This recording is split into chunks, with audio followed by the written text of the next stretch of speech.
Today we are at Jersey Mike's. I don't know why I always have to announce that. You can see the label, but we are doing a series called The Best, where I highlight the best orders from each restaurant or in each category. We're doing franchises as well and mom and pops, but today Jersey Mike's one of the most popular, and to be perfectly honest, if you're a fan of it, I would highly suggest that you get there as soon as possible, because it's not going to be the same in a little bit, and I'll explain that to you after we try our best order. So that is what's on the agenda today. Drop a thumbs up, and you guys already know the vibes. Like, subscribe, cringy YouTube stuff. I hate doing call to actions, but they do work. Let's get into this video. So depending on the restaurant, what I like to do is give you an order. If it's a place like Wingstop, I did bone-in and boneless. Jersey Mike's has a hot and a cold sub menu, so I did one hot and one cold sub. And of course, gotta have the Miss Vicky's, very important to that. So let's start off. Let's do the hot so it doesn't get cold. All right, let's start off with the hot. Now, I know this says 56 on here, but I basically had to explain this, how I like it, because the employee wasn't aware of, like, the secret menu. It's called a number 99, really. Why it's called a 99, basically, if you look at the Jersey Mike's menu, all their subs have numbers. If you combine what's in a 56 and a 43, you get a 99. So it's a big kahuna sub with chipotle mayo, more or less. I do make some changes to it, so it's a number 99 with bacon. That is what my order is. So that is what this bad boy is. Rosemary parm bread is always the play for me. They put a lot of meat inside here. Ayo, I know, but I'm actually drooling. Jersey Mike's cheesesteaks are some of the best in the franchise game. Real talk. Oh, that is hitting on something. Come here, Miss Vicky.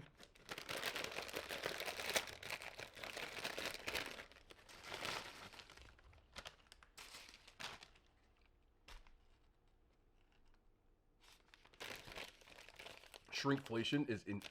This is all the chip. That bag cost me $2, bro.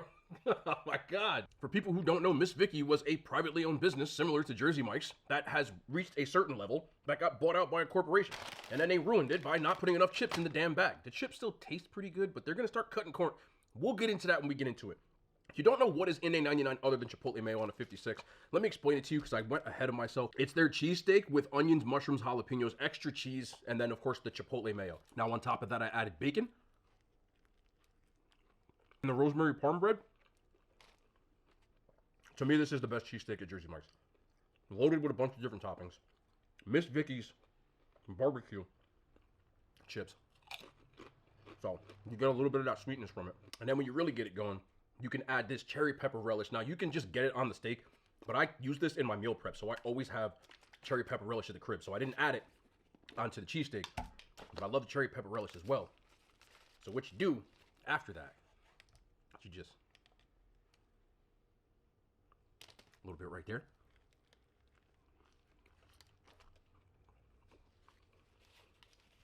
Salty, smoky bacon, smoky, rich chipotle cheese, spicy jalapeno, sweet peppers and onions, sweet Miss Vicky's.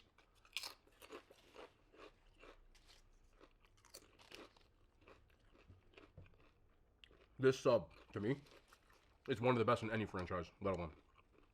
I hope I can say that when I do the best of 2025. Now, they don't serve this at Jersey Mike's, but this brand of seltzer, it's called Waterloo. I never really heard of it until recently. First, I saw it in Whole Foods, but somehow it's made its way to Walmart.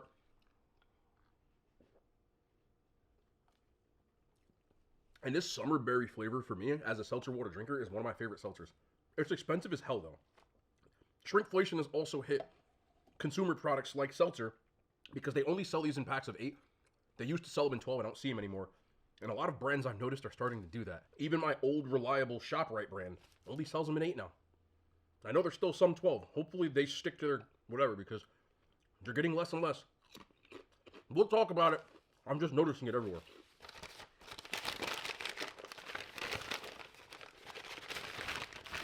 For my cold sub, Old Faithful for me is always this.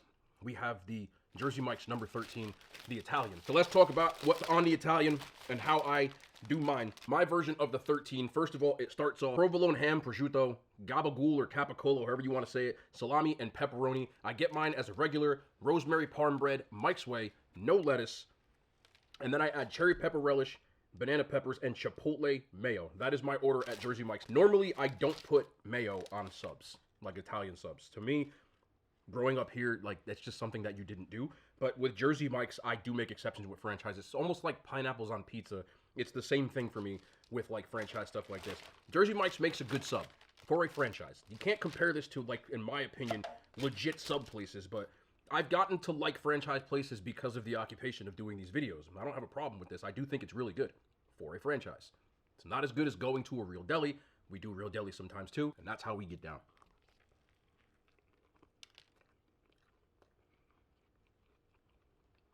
But like I said, for a chain, I don't think you're getting better than this for an Italian sub cold cuts. I just don't. Also got to add our Miss Vicky's jalapeno.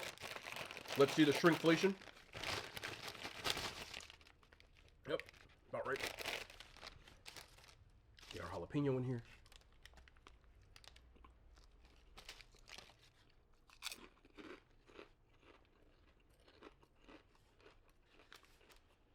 It's a good sub. I have been to delis recently. You look at my channel in the past month that didn't put as much meat in the sub as this. This is, to me, the bare minimum of what a sub should look like if you order an Italian. There should be layers of proteins, meats. I keep saying proteins because you know how y'all like to pause it, but it's meat. Shut up. I like banana peppers. A lot of people don't get. It's more of the cucumber and dill thing when it comes with pickles. It's not the pickling. It's that. I'm just not a fan of that, like, dill cucumber type of thing. So, pickle something else besides the cucumber and I'll probably eat it.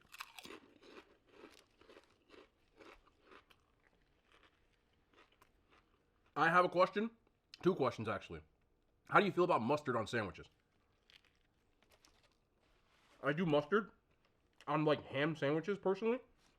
And when I was looking at their options, they have ham. They have mustard, deli mustard, which is the best one to me. They also had honey mustard, which I was thinking about the menu, and I was trying to think of what the hell you would put honey mustard on. So if there's anybody out there, again, if you like it, I'm not saying that you're dumb or, like, this is more of a curious thing, because I can't see anything that I'm like, okay, put honey mustard on this. Is there anybody that goes to Jersey Mike's and uses honey mustard? Because it's not on anything. Like, there's buffalo sauce at Jersey Mike's too for the cheesesteak, which you can use. But I don't really see anything you put mustard on. Either way, these to me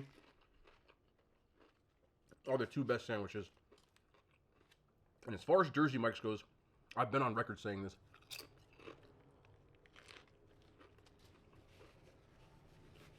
The messy sandwich.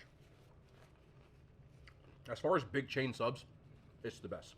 I do want to give an honorable mention to Primo Hoagies because you're growing, but it's very regional at this time. Jersey Mike's is all over the place.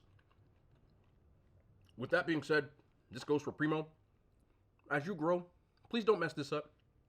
You're my only hope at this point because we're chalked. Either way, these are my best sandwiches. I do want to talk about something pertaining to this company and every other company that just is what it is. Nothing we can do about it. But let's tell you a story. Back in 1975, a man named Peter Cankro worked at a sub place called Mike's Sub Shop in Point Pleasant, New Jersey. South Jersey for me, Shore Points, whatever you want to call it. He worked there until he was 17. The original owner put it up for sale. So when he and another person scrounged up, how the hell do you scrounge up this much money? A couple of $100,000 and acquired the restaurant. By 1987, business was booming. He decided he wanted to make this a franchise, and Jersey Mike's was born. As it grew over the years, people started to catch wind, especially out of the state of New Jersey, how good this place was as a sub shop. By the mid-2010s, they had expanded to most of the United States, Canada, and Mexico. It was announced in November of 2024 that a parent company, Blackstone, have acquired Jersey Mike's for $8 billion. It's a lot of money, can't really blame them. The new American dream has become to grow a business large enough that a larger corporation eventually buys you out, and then they absorb them into their umbrella. Most of these restaurants, Taco Bell, KFC, are owned by parent brands, Yum Brands. Burger King is owned by another one that also owns Tim Hortons and Popeyes. That's kind of where it comes. The problem with that is when these corporate places get a hold of these mom and pop / franchise places, a lot of times what they're going to do just like any corporation is trying to maximize their profit margin. So I fully expect that in a year, Jersey Mike's is going to fall off. And it bothers me to say that because I think it's one of the last few good sub places. This happens almost every single time. Chipotle did it. All these recent places did it, where if you got it in its early stages when it was a smaller franchise, you know how good it was. As it got bigger, they start trying to use cheaper meat. They start trying to have processes to streamline it, which means just using cheaper things, hiring less employees, making sure that the process is a lot more... When they say streamline, they're just going to cut as many corners and try to give you the worst quality product that they can get to get the most money out of you. That's what corporations do, and it really does... Like, I can't blame the guy who owns Jersey Mike's. $8 billion is more money than most of us will ever see combined in a lifetime. And that is what that is. But as a person who loves food, every time this happens, it just goes to crap. All of these places, I have hampered my expectations for, and you'll hear me saying over and over again, Pizza Hut, Popeyes, Burger King, Papa John's, you name it, the more corporate they go, the worse quality it gets. And if you were fortunate enough to try it 15, 20 years ago in these places before they went mega corporate, I think you know what I'm talking about. So I noticed it with other things with shrinkflation, which is what I was talking about. If you want to talk about Miss Vicky's brand, the whole story more or less, same way she started as a small business, the business grew enough.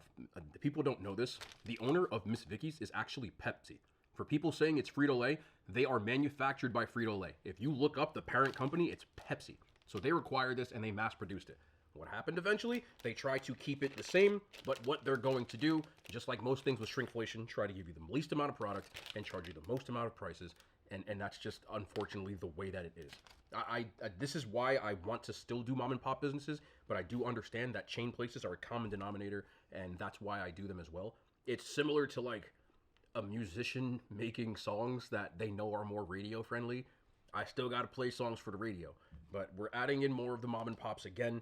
I know people want to see traveling. I will get to that when we get to that. I have my reasons on why it hasn't happened yet, which, again, we'll talk about later. But if you're a fan of Jersey Mike's, the whole moral of the story, count your days. Blackstone or Jersey Mike's, I believe the parent company of Jersey Mike's, because businesses run this called doing business as, it's called a sub above LLC. Doing business as Jersey Mike's. Normal thing. They're going to put out a statement, which I haven't read. It's probably out already, saying that, you know, we're going to keep the same quality products as bullcrap. It ain't happening. They're going to cut corners. I'd be surprised in a year if they're still slicing subs to order. It takes too long. You go into Jersey Mike's and you order food, it takes a little longer. They're slicing everything by hand. You get a cheesesteak. They're cooking everything on the griddle, and that's a part of what they do. But corporate companies want to make sure that the line keeps moving. It's why when you go to McDonald's or Burger King, it used to be fast food, and they tell you to go wait on the side. All they tell you when you work in those drive-thrus, keep the line moving. They want to make sure that the line is moving, and that's like they report those times that it takes to get one order to the next order to the next order, and that's what they do. So, you know, they're going to cut corners, man. Sucks. So, best of 2024. We'll see what happens in 2025, but Jersey Mike's, this year I love you. I'm not sure what I'm going to say next year. But shout out to my man Peter Cankro, bro. I ain't mad at you for cashing out. It is what it is. That's the new American dream. So that's the end of the video today. It's a sad note as a foodie. You know what I mean? When I saw that, I was like, and I haven't done Jersey Mike's since. We're doing the best.